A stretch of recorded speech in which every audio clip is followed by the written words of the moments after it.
Good afternoon, everyone, and welcome. Let's give it a few minutes until we see everyone kind of come up and connect in order for us to start today's presentation.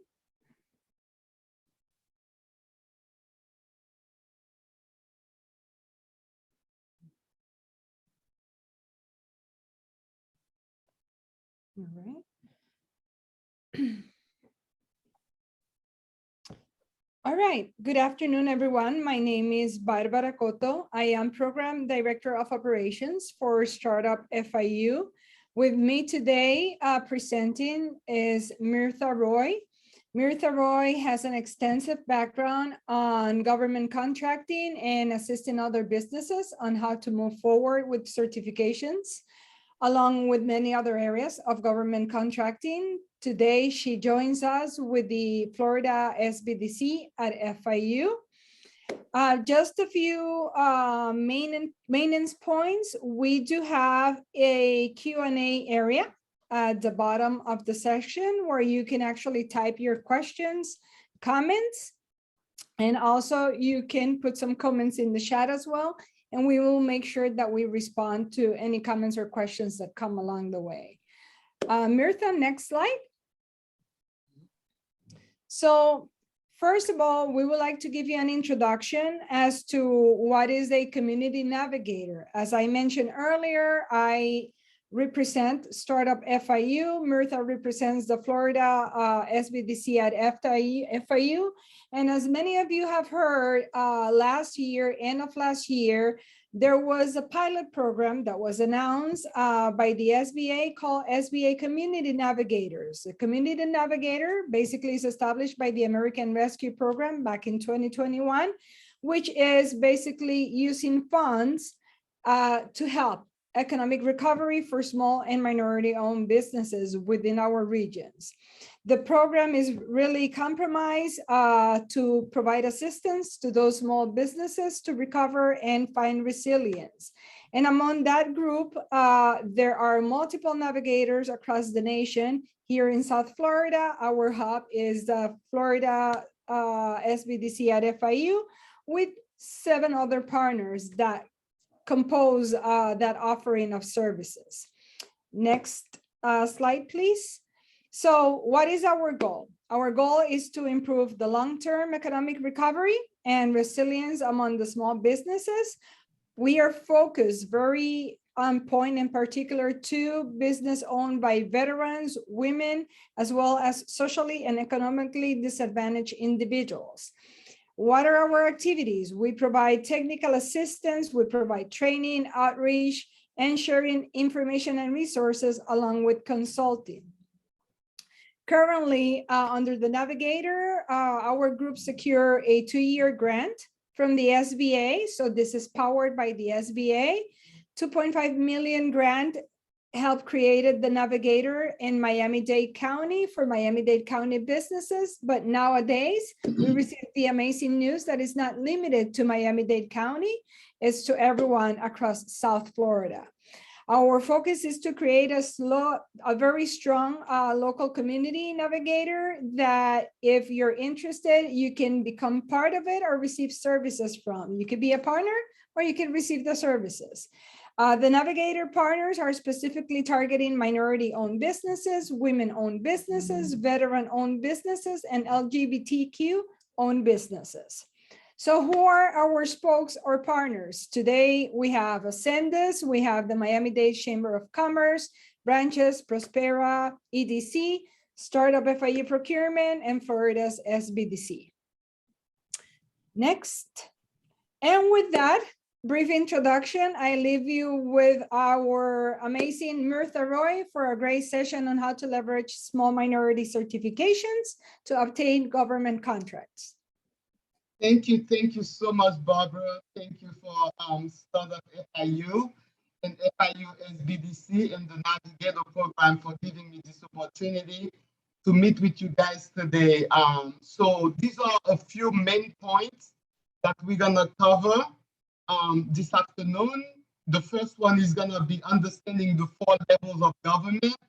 We're gonna understand the funding sources influence over the types of certification and opportunities, what set aside mean, and understanding the program set aside and what goals on the contract means. We're gonna also learn about certification programs. As far as what had most success on that, so that's kind of debatable. So I hope that we have an interactive session. And we're gonna look at hub zones, what the requirement of the hub zones are, and finally, how to market once you're certified, because the certification is the first step to actually, getting into the government playing field. So what are the 4 main level of government? So we know what the Constitution mandates in the US. So we have our executive branch, we have the legislative branch, judicial, state, and local. So really, we're gonna be looking at executive and kind of legislative as one, that kind of represents the federal government. And then we'll definitely concentrate on state and local government opportunities. So a snapshot of what the government contracting was for 2020, right? So more than $665 billion was spent on contracts in general. So it was an increase of 70 million from 2019, as we all know what the COVID did with a lot of the emergency funds. So the goal for the year, every year, the federal government sets a 23% total value for all small businesses, and that includes your set aside, your 8A, and all your disadvantage type business. And into that, there's a 5% that is dedicated to small disadvantaged business and 3% to service disabled veteran-owned small businesses or veteran-owned small businesses. The reason that I'm concentrating on this for you guys is just to get an idea of just when it says dedicated to these groups, that means the government can only spend that dedicated amount for the group, for the designated group under that jurisdiction. So in July 2021, so the government spent over $27 billion with just women-owned businesses and 13 billion with HUBZone. And we're gonna go through and see what the requirements of a HUBZone is. So, and they're really thinking that you're gonna be extending, exceeding last year's by about $1 billion. All right, so and it also trying to exceed its substantive goals for small business and women-owned businesses. So these are the designations to get, I guess, their certification and registration in SAM. So now we want to understand what programs have set aside and what are participation goals, right? So set aside a contract that the federal government set aside for designation of a group. So right there, I had to put the formal one from what I found on the SBA side is to comply with contracting requirements. And these contracting requirements mean like the percentage or the dollar amount that are dedicated to the certain designated group in that contract. So they also establish formal goals, and that's, and those goals would be what they call set aside. So sometimes you see a contract that says, 10 or 15% DBE, meaning that portion of the work, actually, the portion of that contract scope can only be dedicated to that designated DBE, DBE contractors. And so any, for small business set aside, federal government, any purchases between 10,000 and 250,000 automatically go into set aside, meaning that it doesn't go through the whole RFP process, which required so many steps. They can do it a lot of time what they call the smaller purchases through a purchase order. However, two companies have to be identified that they can deliver that service, and they're comparable for it to become a set aside. So the groups that tend to have set aside, oops, sorry, let's see where I was. The group that tends to have set aside to them, or the, WOSB is women-owned businesses, but I'd like to add to that, the economically, because there's the ED, economically disadvantaged women-owned small business. Sometimes there's even contracts for that subgroup in there. Of course, your 8A contracts, your hub, the veterans, and I just put some references for contracting guides and types of contracts, since you are gonna be receiving the presentation. And so again, set aside contracts for small businesses pretty much help with the level playing field for small businesses. So the government tried to limit the competition so everybody can have a little piece of the pie. So that's why there would be a percentage or dollar amount for the federal commitment for the year, only set aside for small businesses. And so small businesses, there's two kinds of them. The one we just talked about was the competitive set aside, but they have to have at least two small businesses that are equitable, comparable, and that can deliver the same service. And of course, the government always looks at the best value for the dollars that they're gonna purchase the commodity for. So some set aside are open to any small businesses, but only businesses that are dedicated in that category, whether you're women-owned, economically developed women-owned, veteran, all the designation we saw before, you have to be a designated small business by the SBA to be able to compete in those set-aside contracts. So we also have sole source. And back in my day, sole source was a lot more popular. I haven't really seen too many sole source these days, but sole source strictly mean that this contract has been designated, as a contractor that has been designated and chosen to receive this particular contract. All right, because they said most contracts are competitive, but there's always an exception to a rule. So this usually happens when there's only a single business that can fulfill that requirement. And sometimes that could be in an emergency situation. If they start calling their pre-qualified contractors, the first person that can answer that demand within the time frame and the budget that they have, so it becomes a sole source contract. So that's that's one example that I could think of. So again, register with SAM. It's not just to be considered for sole source, just to be in the federal competitive field. You have to have a SAM profile.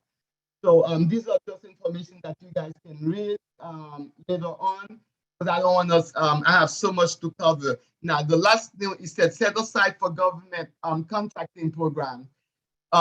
So certain socioeconomic categories, again, like I said, that's why it's so important that if you're a small business and as a small business, it's important that you get your designation, whether women-owned, veteran, small business, you get a designation with the SBA so you can be able to participate into these programs. So now we're looking at the goals. Same kind of thing. Every year, the government looks at a portion of what, let's say, it is gonna be, $3 billion for 2022 to be spent. So they're gonna dedicate a percentage of that amount, to subcontract to the small business program. So whether they meet those goals through direct contract with small businesses or through subcontracting opportunities with prime contractors or corporate contractors. So basically, that's how they set the goal. So again, you know, the SBA is responsible for all of that. They start negotiating with different agencies. I remember when I was back in the federal space, if your each contracting officer will have a warrant to meet every year, like a goal to meet. So let's say that they had identified 5 million in contracts for 2021, but they only met like 4.8. But the next year, they could probably, with their technical teams, have identified maybe 6 million. So they're gonna kind of look, well, you didn't even really meet your, you know, so that's why a contracting officer is really important for them to meet that subcontracting goal, whether it's directly contracted with small businesses or through subcontractors. So again, that's all the way the goals are set up. I don't want to spend a whole lot of time, so you guys can kind of read that on your own. At the end of the day, once SBA negotiates and determines which government agencies will have what percentage goal, they just notify the agencies, and it becomes a mandate on that agency to follow through and meet those goals. So I know this is a little small for everybody. I was able to identify 24 agencies that are part of this goal setting with the SBA. So, and I always tell, you know, clients that when you want to play with the federal government, I think what's important is determine which agency, because you can go after everybody and everything. Which agency consumes your commodity code the most? Which one has a better mentor, you know, protege program? Which one has a good small business program?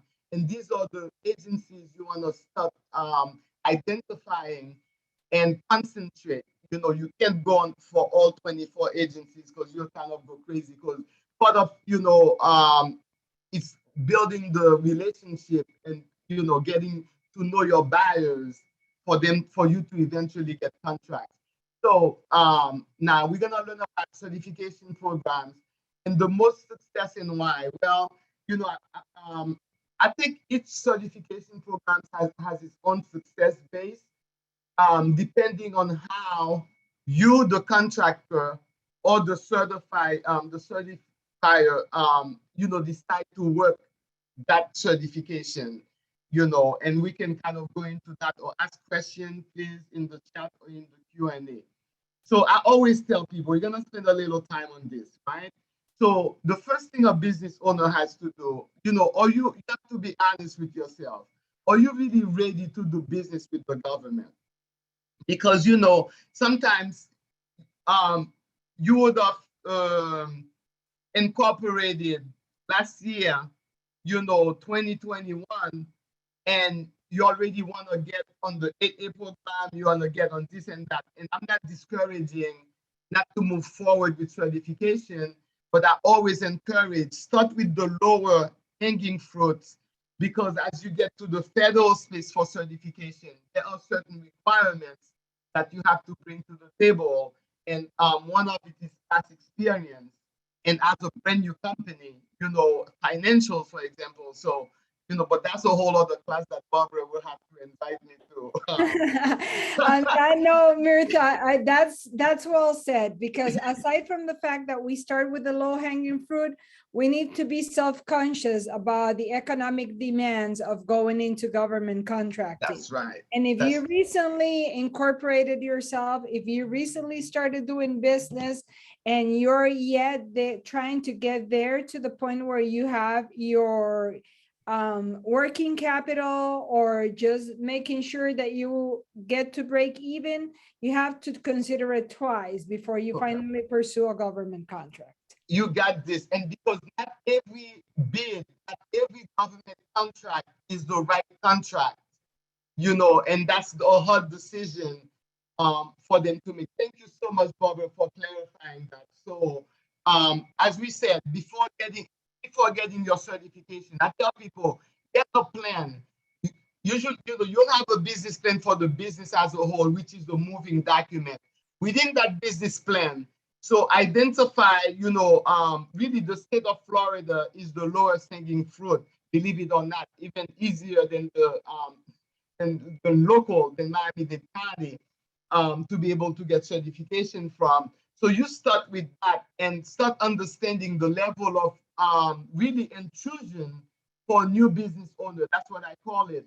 The kind of information that they ask you for and the vetting that they put you through, because at the end of the day, they have to make sure the qualifier, which is you, the business owner, is able to deliver, and you have control, and you have, if at a minimum, the knowledge of the commodity that you're trying to sell to them. So, again, before this thing I had said, identify the federal agencies that purchase what you sell. So that should be the first thing you do. When you identify, I always tell people, no more than really 3 or 4, because it's gonna take a long time to get through that barrier. Once you get through that, identifying other agencies and getting to their process will become easier, almost like second nature.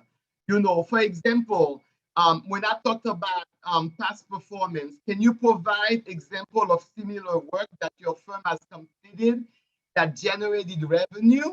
You have to make sure that you can show, I was able to sell this service to Barbara Kodo for $500, and this was the scope. This is the invoice, the exchange of services that your company has the capacity and the resources to deliver the type of work that you're telling them you want to propose to do. Are you prepared to access a line of credit? And people that are in construction or in professional services like engineering and what have you, are you prepared? Are you able to get the performance done if the project requires it? Financial and payroll system. Again, 1099s are not company resources. On a contract, you can hire certain consultants to fulfill a portion of the contract, but you cannot go in bidding your contract with 1099 because they're not employees. Because, as a 1099, whatever the terms of the contract is with me and you, I can decide to, not complete this contract. Because every contract has a termination. If I find something bigger that come up, I mean, I wanna, so 1099 is not, your payroll system. All right. And then, can you produce financial statements, payroll records? Because remember, if you get a contract, you bid on a contract, you get the contract starting April 1st. You may not get paid until May 30th. However, if your start date is April 1st, you're gonna have to deliver the services under that contract throughout. So meaning you gotta demonstrate you have the resources. The contract cannot be to start off your company in other way. Okay, so that's and your DUNS number, your NICS number, and have you and a capability statement. It's something super good to have, especially if you have a SAM profile and you upload that into your SAM profile. So and I'm sure but I'm not gonna say most people know this, but the SAM registration is a well-known little secret or facts. So I put in a link for tutorial, which is really good. And then the federal help desk is kind of you go through if you're on your better certified or if you're on your SBA and you get that little DUNS message that your company is not matching. So the federal help desk is the people that you would reach out to. So on the federal level, these are the types of certifications available. You have your 8A, like I said, which I call, which is the cream of the crop. That's the mother of all certification because it's a 9-year opportunity to make it or break it. And I could do a whole session on 8A. So the only thing, to make a long story short, get everything else that you can get on this list. Work all these other certifications on this list before you can even think of the 8A. So that's just, so So this is your woman-owned small business, economically disadvantaged woman-owned small business, this is one application.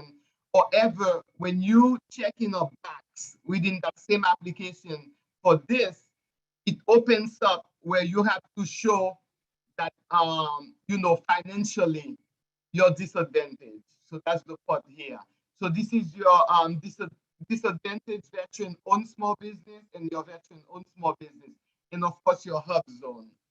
Mirtha, we Yes. have a question right on the Q&A. One was exactly what you just described. What does the AA program stands for and what it is to become certified? And from the same person, she's asking or he's asking if it is good for hair salon to have an AA. I'm not, I can't say yes or no, because any business, if the government buys your commodity and you've been able to contract on the state and local government, I won't tell you not to obtain, the highest level of government contract of certification. However, what I would say before you go for the AA is find out, on a federal level, what is the commodity, they're buying your commodity, and you can even research to the point of the contractors that have been getting it, or their AA. So you'll have to do some research because, AA is not for the faint of heart, and I touch on it at somewhere in this application, in this presentation, I touch a little bit on the AA, but again, everything with the government requires a little bit of research, a little bit of sweat equity to be able, to determine, yeah, it's worth the time, because trust me, it takes time and patience. And I tell my clients, lots of patience. Again, here's the AA right here, as I said. So in most instances that I know of, the first application is always denied. So 3/4 of the population gets discouraged unless they have paid. I had a client that I was working with, I think that is currently paying $8,000 to a private firm that is doing his AA, and he's only been in business like less than 2 years. So you probably need that kind of expertise to write justification and hope that you can get through. But in my mind is, if you have not done any other work anywhere else, why get the AA, which is the only certification program that has a term limit that you cannot renew. Everything else does have a time limit, but it allows you to renew every year. And the key is to not let it expire, because if you let it expire, you're gonna start the program all over again. But if you go ahead and go through the renewal, at the time it's an affidavit that you have to upgrade, and sometimes your personal financial net worth. So again, with the AA, it's they want to make sure that ownership and control. So you would see that they ask you like the same forms in 20 million different ways, and to make sure that economically you are eligible for this program. And then so I go into the women-owned and economically different owned is the same thing. So as I said before, these type of classifications are required for you to qualify for small set-asides, any set-aside program. So can I move on, Barbara? I did not hear you well, Mirtha. Oh, I said, can I move on? Or you can move on. We only have one question, which is how old does the business needs to be established to qualify? To qualify for what? For the AA. Okay, as I said, the AA is one of the certification that requires a minimum of 3 years of past performance.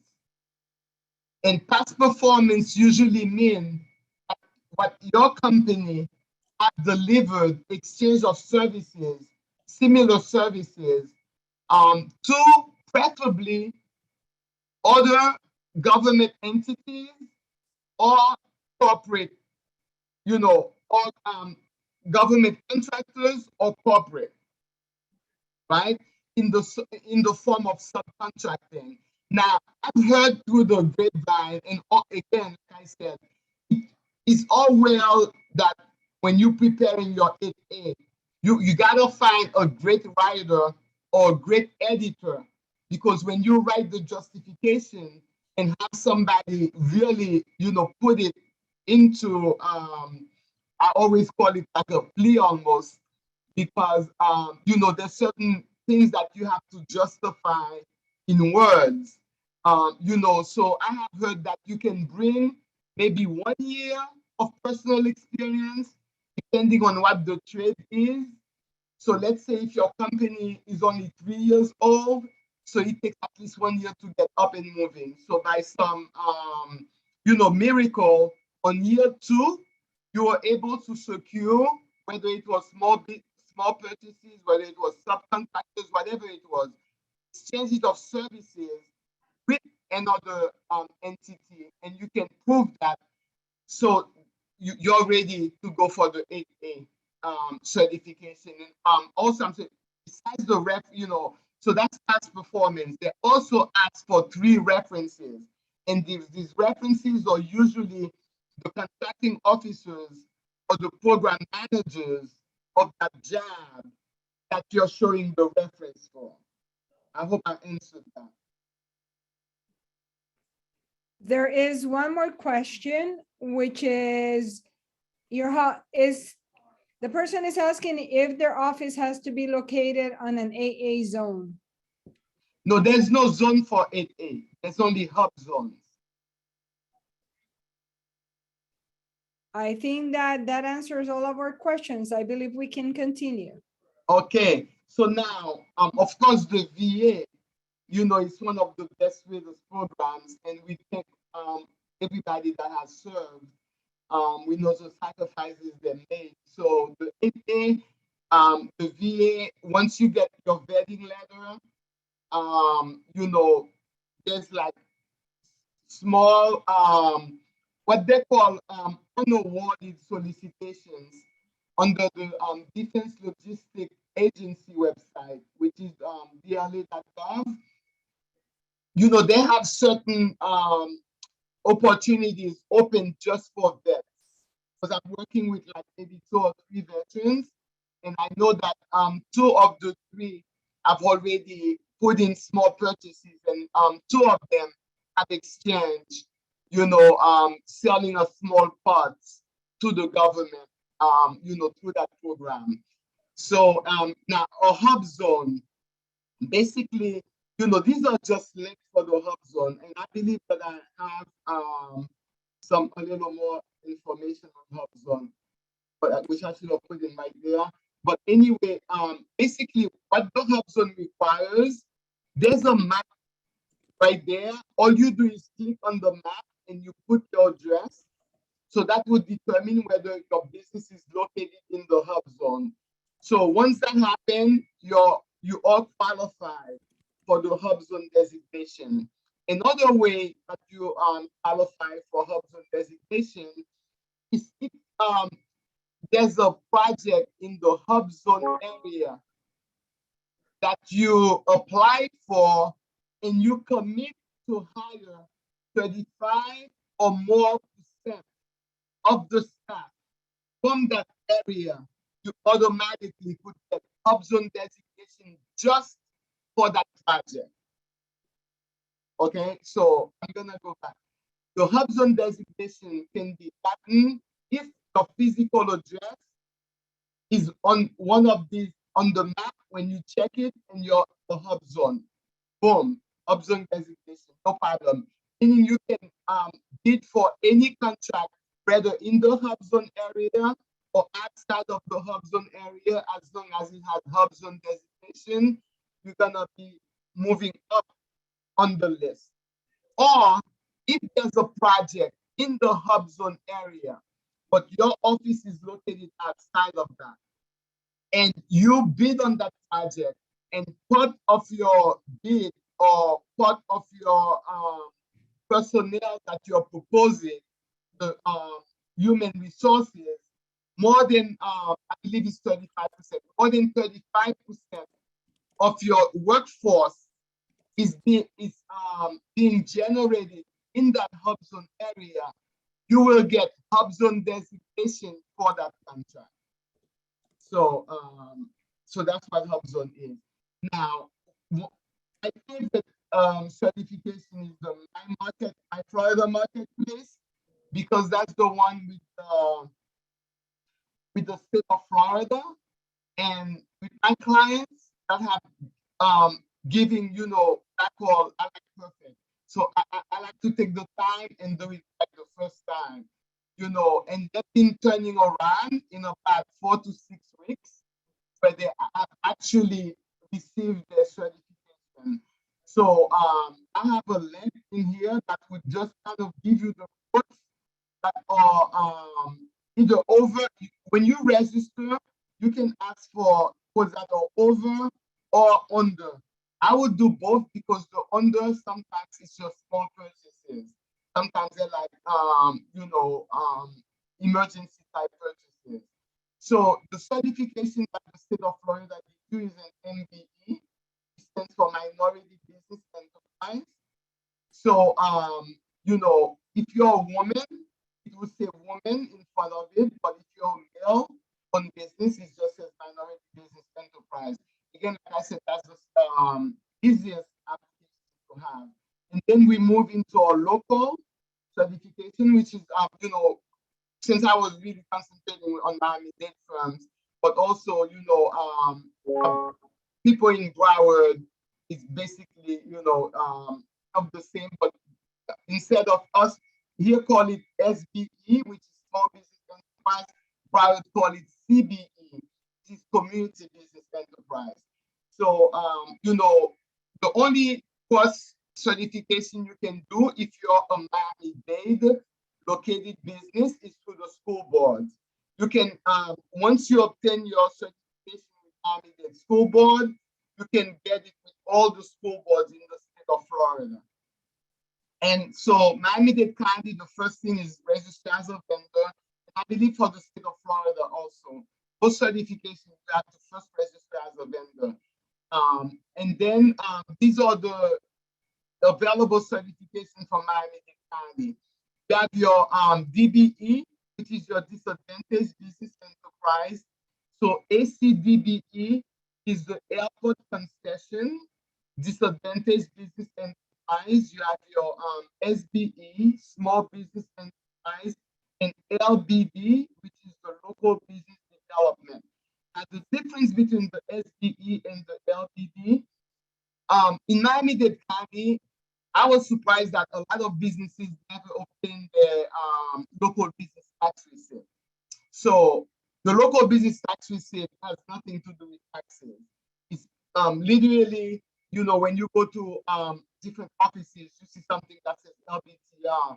So that's something that you get from September 1st to, I'm sorry, October 1st to September 30th every year.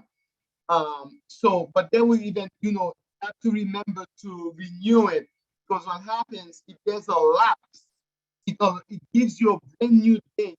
And the trick with that, you cannot get a SBE, the Small Business Enterprise Miami-Dade County, you cannot obtain that certification unless you have had a local business tax receipt for 1 year, a minimum of 1 year.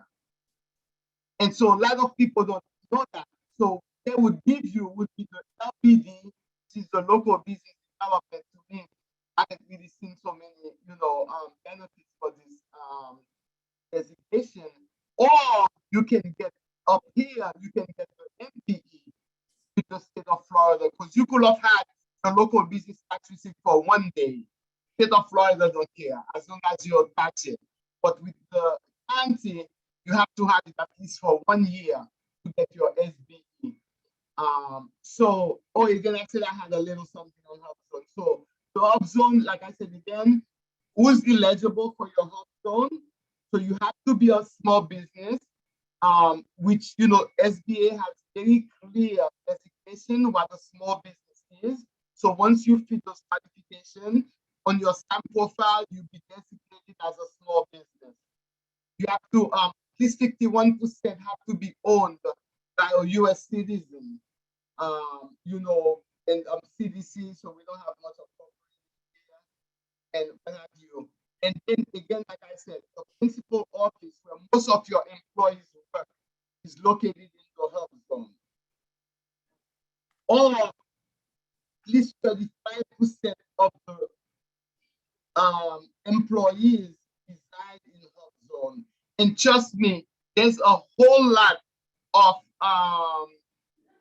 requirements and forms to fill out, to complete, to demonstrate that you're meeting, to the last two, because the first two you definitely have to have, but the last two, for you to be in compliance with that, I think the office there is the easiest of two, of course, because you'll either have a list or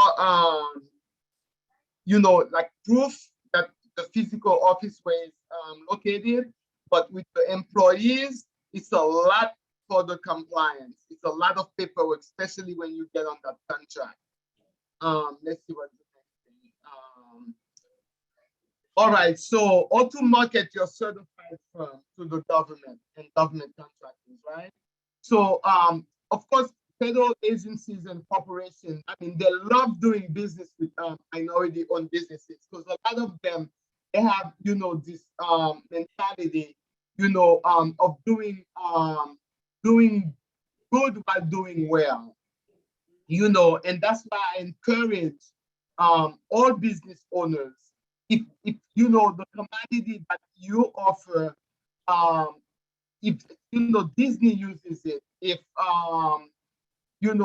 Coca-Cola, I can, any of the 500 Fortune companies, go to their website, study their diversity program. And some of them are friendlier than others. So I always tell, and I even conducted sessions with my clients where, their homework was to identify 3 or 4 corporate, folks. And then we would go and read and teach them to read what to look for. Because, the less requirement, the less thing, then you can see if they have something for micro businesses. You have to put that effort in to be able to take advantage, of your certification and all these programs that you have. A lot of times, like I said, they have a budget set aside just for small businesses. And I said small certified businesses, and so I always tell people, take full advantage of the opportunities offered through the right certification. Again, you may think, everybody here of the 8A, and it's amazing. Most of the people that bring the 8A to me have not even read, So, and I know it's so overwhelming. So we will take a portion of the session. Sometimes I've even taken a whole session with a client, and we go through the 8A requirements. The 8A is, oh my God, I didn't know this, I didn't know that, and that helps also. That doesn't mean that this is outside of your realm. It tells you you have something to build onto. These are the steps you need to take to get to that, and that does exist.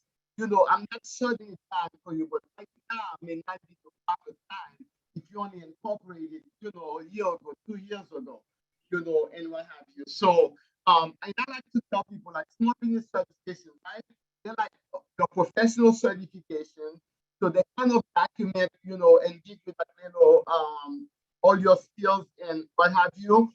But, unlike, they're not permit. So you don't need them to operate or ever to legally operate, but you need them to legally participate in certain programs that are designated certification. So I always say having a plan of action for the certification, give the business owner a roadmap of what agencies to target to maximize the status of, the the certified business. Oops, sorry. So I think I was just saying that, all right, so we talked about this here. So, they think it's a good practice to do business minority owned. And again, they have a set aside, percentage and budget for minority businesses. So, I kind of like to give the benefits. You do have access to government. Believe it or not, that's the only way you have access to government is through those certification program or through those government programs, whether at your local, state, or federal level. Increased partnership opportunities in the sense that when a corporate partner see that you're certified, because here's the thing for them, they have those to me too. So if I'm just like, let's say I'm just a woman-owned business. Barbara's a woman-owned business, and I'm a economically disadvantaged woman-owned business. And in the goals, let's say if the economically disadvantaged weighs a little more, of course I have to be equitable to what Barbara offers, but guess who may have the decency, the senses to get it? Or we both small businesses. Barbara's certified and I'm not. Guess who out of the two? And it could be that I have a little step over Barbara, but her certification trumped me over her, because when they know, even though as a subcontracting relationship, you're responsible for your portion of the work and the delivery in time. However, there are some prime that plays that, they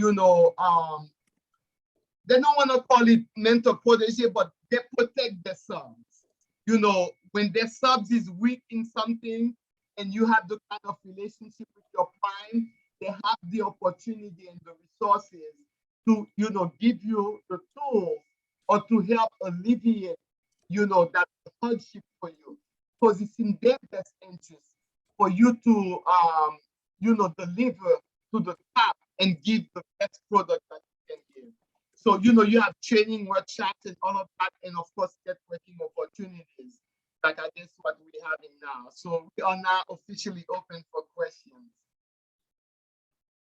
Mirtha, I see that there is a question from a construction business owner, I'm assuming. He's asking, I have a construction company. Is it possible to have a contract before operating for 1 year or having 1 year of local business tax? Of course, I mean, again, he can get pre-qualified under the guys that already, the big contractors, they have pre-qualification programs and, and get little job. I don't really see him getting a government contract, knowing what status his company's in, what resources he has available. Does he have a DUNS number? Is he registered inside? I mean, there's so many things.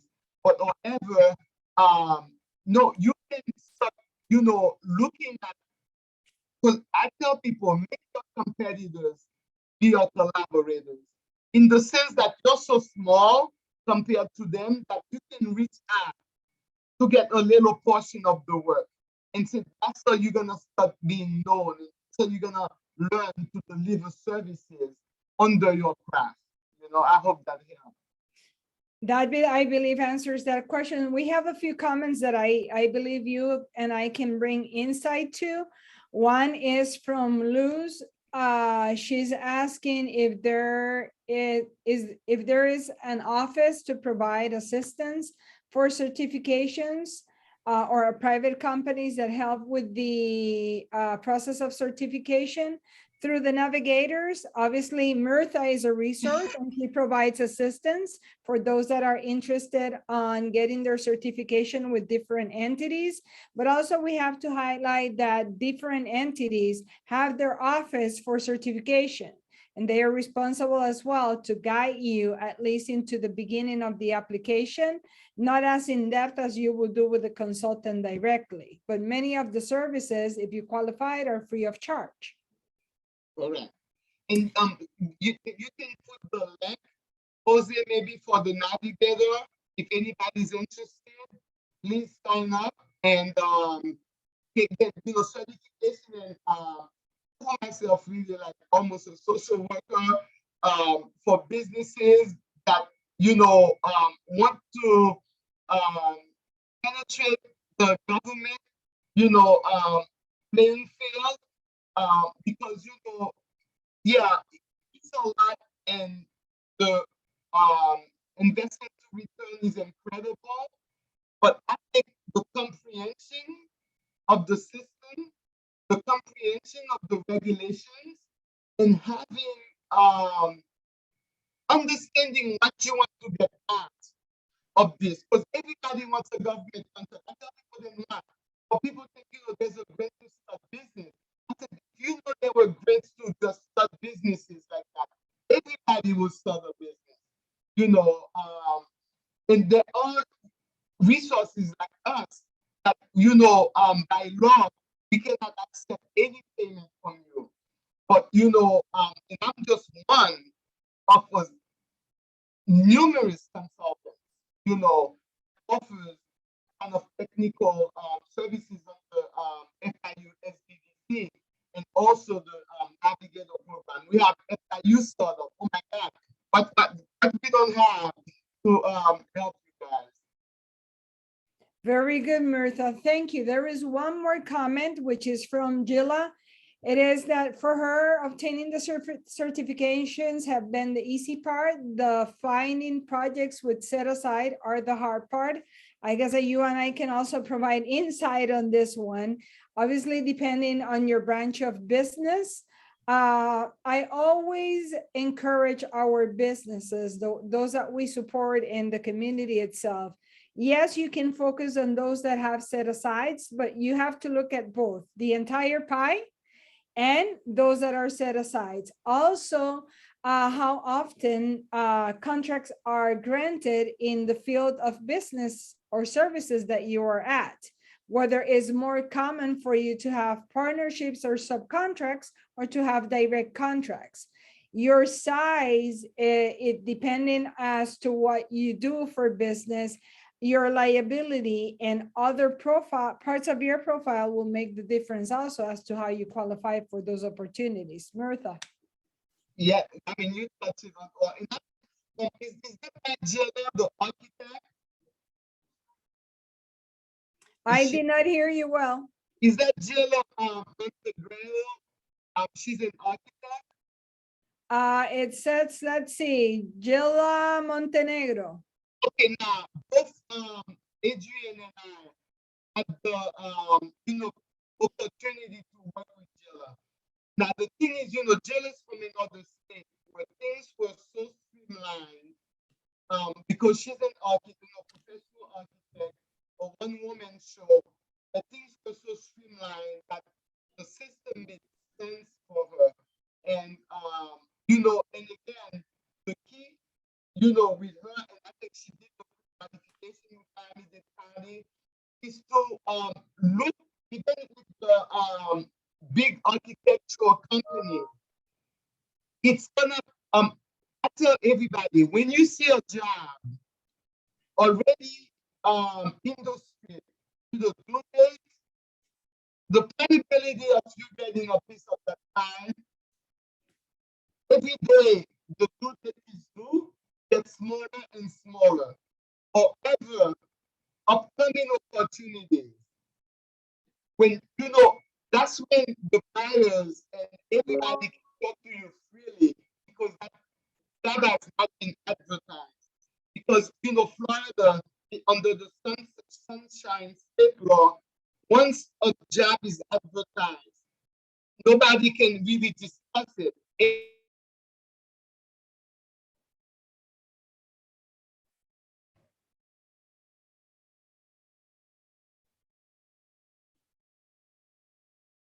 I believe there is an issue with Mirtha's connection. Hopefully she will be right back with us. Jesus, can you confirm that is Mirtha and that is not me looking at the screen? Yes. Martha's screen has been frozen. But like I said, some of the housekeeping items is that the presentation will be recorded, and we'll be emailing you the slides, and also with our contact information on how we can continue to assist with your small business needs as well. So like I said, we're family, and we'll be more than happy to assist you with those next steps. At the same token, we have our next webinar that we'll be having. It's on the 14th of April of positioning your government contracts. So that's a great opportunity for you to attend. It's a little segue from today's webinar for next month. And I will go ahead and input the link as well. So in case if you're interested, know what's the next steps for your business needs in government contracting, by all means, we'll be more than happy to assist you with your business needs, along with a wide range of items. If it's access to capital, marketing, all of our spokes and hubs, we have plenty of webinars that will be able to cater to each and every one of you. So like I said, anything that we can do to assist you, don't hesitate. Shoot us an email, and we'll be more than happy to connect it to the appropriate point of contact on that realm. So if you don't have any other questions, concerns, don't hesitate. Send me an email, and I'll be more happy to connect you to Martha, to Barbara, to Clementina on how the Startup FIU procurement and the Florida SPDC at FIU can assist you. Thank you once again, and have a wonderful day. Take care. Thank you. Thank you everyone for joining. Thanks, Jesus. No problem.